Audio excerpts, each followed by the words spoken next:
Hi, this is Larry Bauer, Chief Executive Officer of the Family Medicine Education Consortium.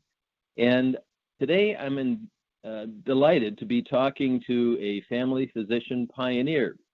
Let me introduce Barbara Troupin, a family physician who is working in industry. Barbara, thank you very much for joining with us today. My pleasure. Happy to be here. So let's go back a ways. Where did you come from?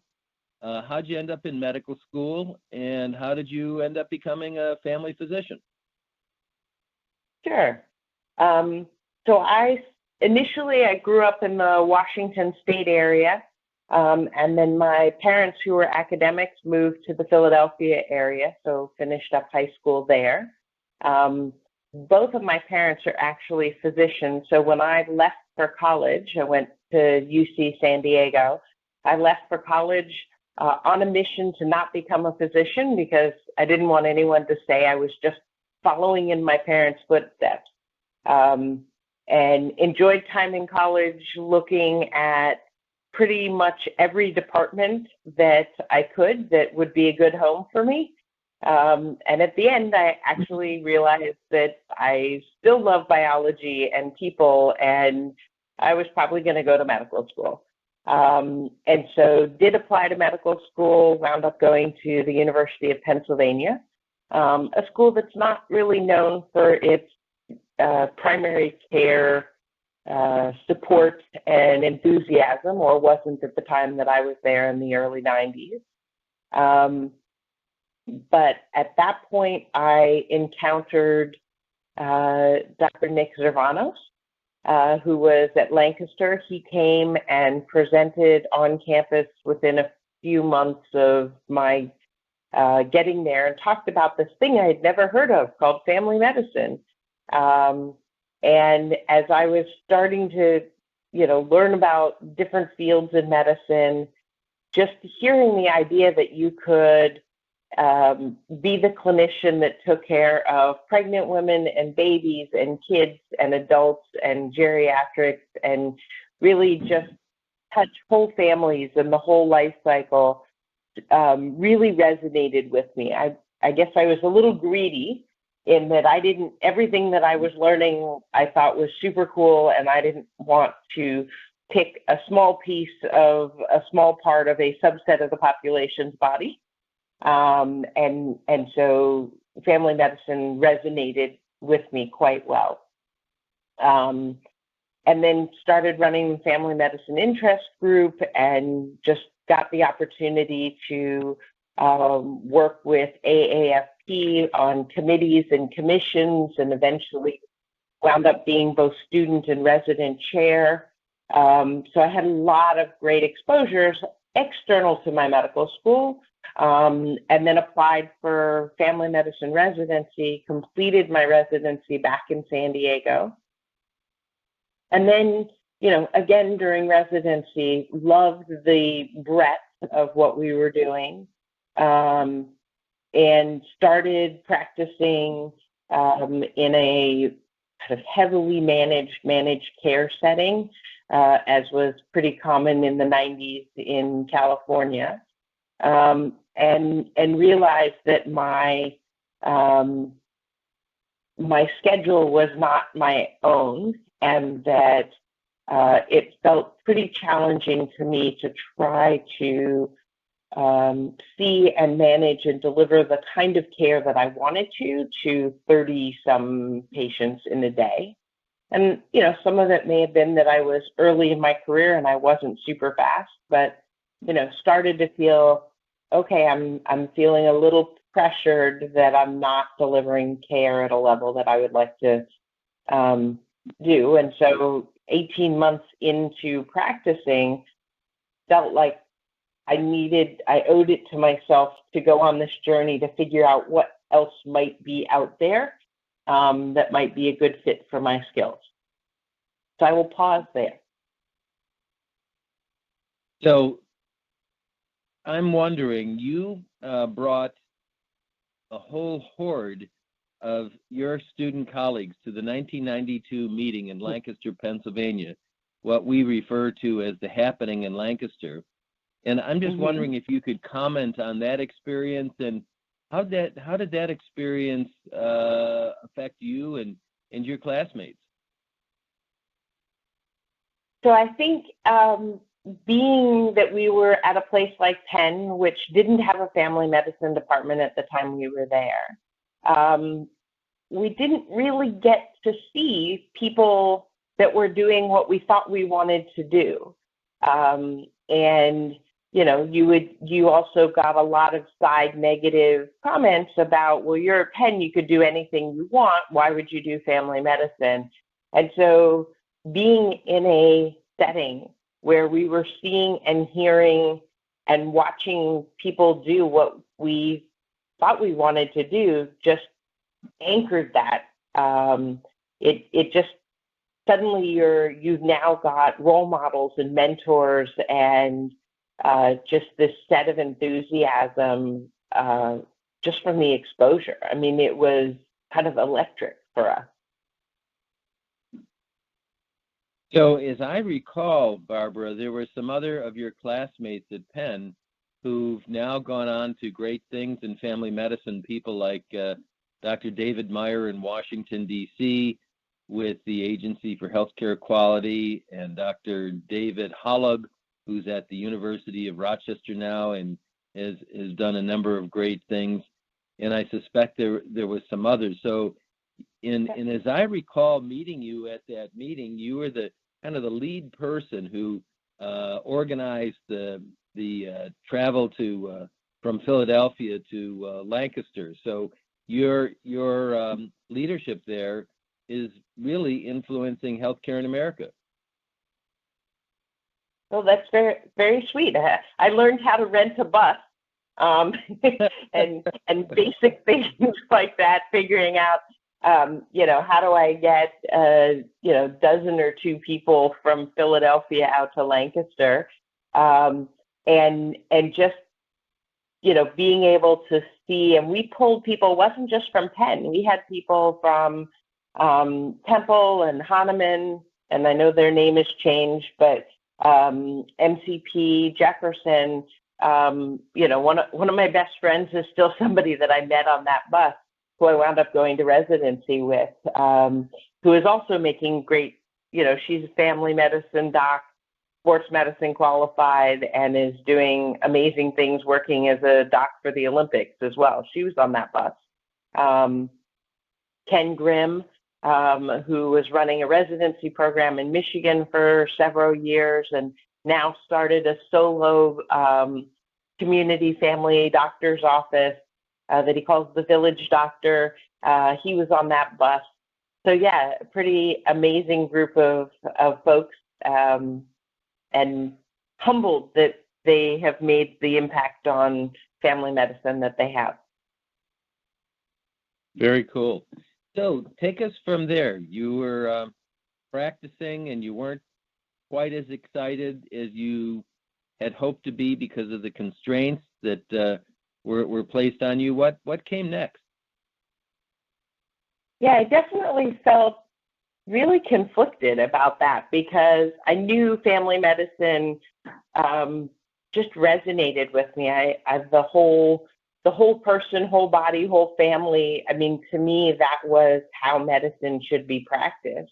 But just the logistics of not being able to say, this is a complicated patient, I need a little bit more time. I felt like there was a pretty heavy administrative hand on how we were practicing. And, from my perspective, the inability to practice as I thought I should, that I was trained to practice and fundamentally felt part of me, I was so worried that I would stop providing care at a level that I could be proud of.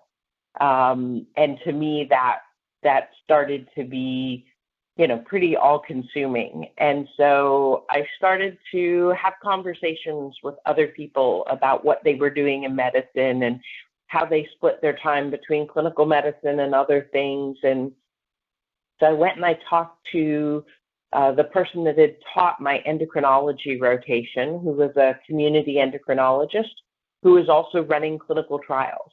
And I said, tell me more. I saw this while I was rotating through your office, but tell me more about what this is, and help me understand, what does it mean to help develop new medicines, and where is it that physicians participate in this process? And so the part that I moved to half-time on family medicine, and I would spend the mornings in the clinic seeing patients that were in clinical trials and getting an understanding for that process. And I found it really, and because it was endocrinology, it was things like diabetes, lipids, hypertension, osteoporosis. I mean, it was many of the conditions that I saw in my practice. And so I felt like I could make a contribution to helping bring new medicines for these patient populations where there were gaps in their treatment options. And so with that, I actually started really enjoying it, and I liked the science and the fact that there was a little bit more kind of business to it. And I also got a Wharton MBA while I was at Penn. And so I found it very, very intellectually challenging, and so decided I would stop practicing family medicine for a short period of time, and try this full time. And that short period of time has now approached about 20 years. Wow. So I can share a little bit more about how that's evolved over time. Please.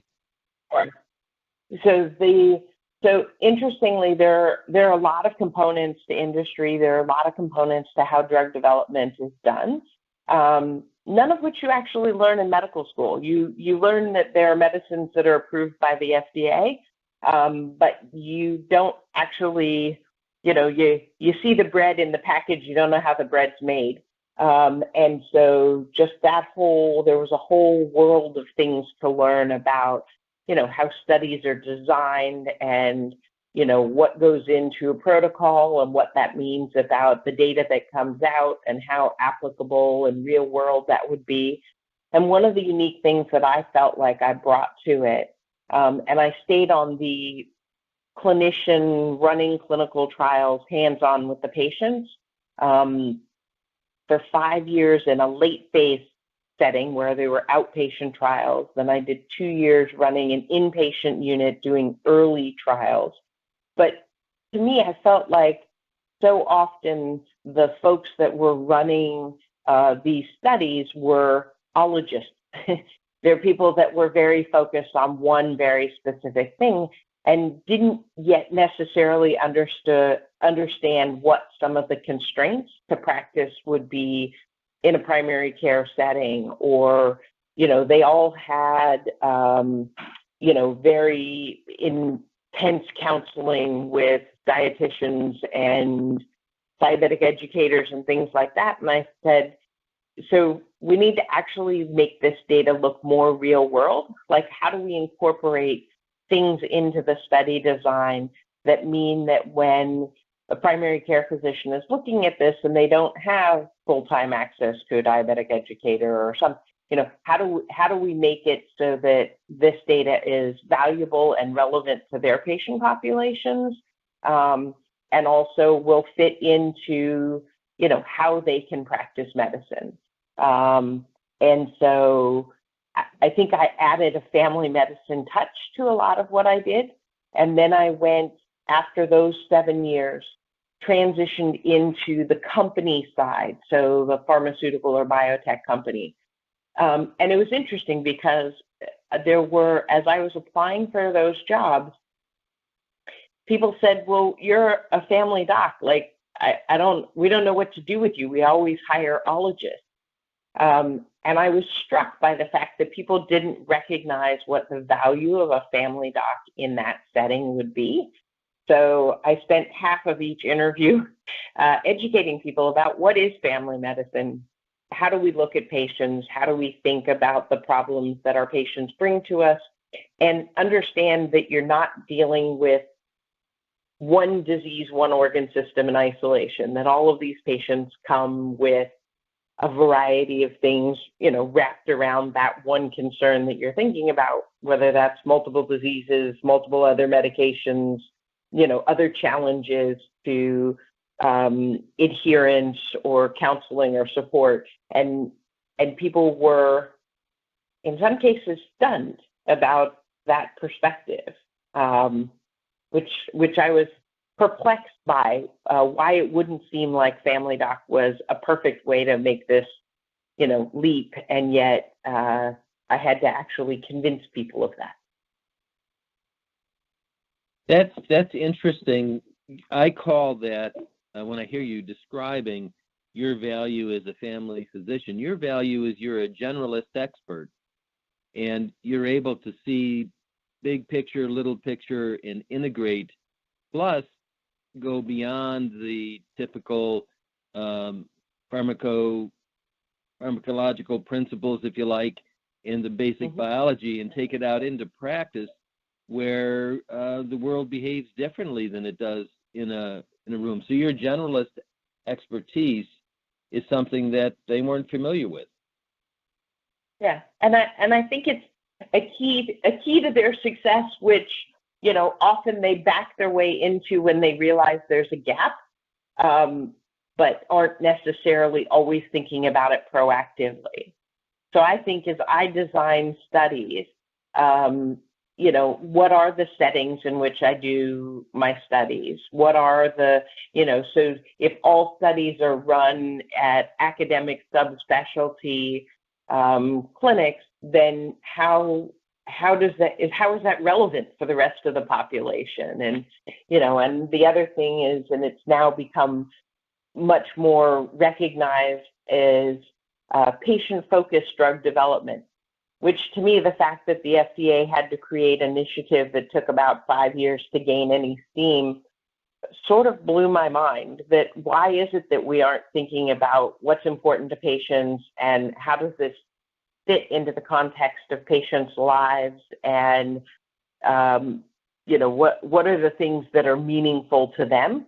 And it's now a big focus in drug development, but when I started, it was not something that people were spending a lot of time with. And I think that's a place that family docs create a lot of value, because, from my perspective, I want focus groups with patients. I want focus groups with, community clinicians early in the process, whereas usually people's advisory boards are only subspecialists, and it's not until they get to the point of marketing that they start doing any of that other work.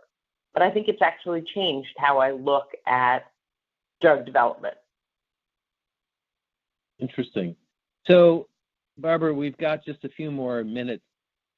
Could you speak to the people who are coming behind you, current medical students, residents, and even relatively new in the career of family physicians? What recommendations or what advice might you share with them? Yeah, I think one of the things that struck me pretty early on when I was in business school is, throughout the 2 years of business school, there was always this undercurrent of actively managing your career. What are you doing? Are you doing it? Is there something new you want to learn? So that it was just assumed that your career would evolve and pivot and expand and grow. Like that was built into the fiber of how people were thinking about things in business school. And I was struck that that wasn't really touched on in medicine. And I think, having a background in medicine, specifically a background in family medicine, you have so many options to pivot, or add something or subtract something. Like you can continuously tailor your career. And it's exciting. It means that something's new and fresh and invigorating, and you don't have to, pivot completely out of something, but you can take on something new or change around what you're doing with nuanced shifts, and that sense of sort of control and enthusiasm and learning is really pretty invigorating. And I think many other careers have embraced that better than medicine, and that's what I tell mentees and things is that this is your career, you own this. Take your special talents and do super cool stuff, and it doesn't have to be the same year after year. Very cool. Well, Barbara, I want to thank you very much for talking with us today. And would it be okay with you if we provided your email address to people in case somebody wants to follow up with you one-on-one? Absolutely. I'm fine with that. And additionally, there's a tick box on LinkedIn that if you're open to being approached for mentoring, and I've probably over the years mentored 6 or 8 folks that are in medicine looking to transition to industry careers and what that might look like. So very, very happy to interact with folks and mentor that can be helpful to people. Great. Thank you very much. So we've been talking with Dr. Barbara Troupin, a family physician pioneer. And Barbara, thank you so much for taking the time today. My pleasure. It was a great conversation. Thank you.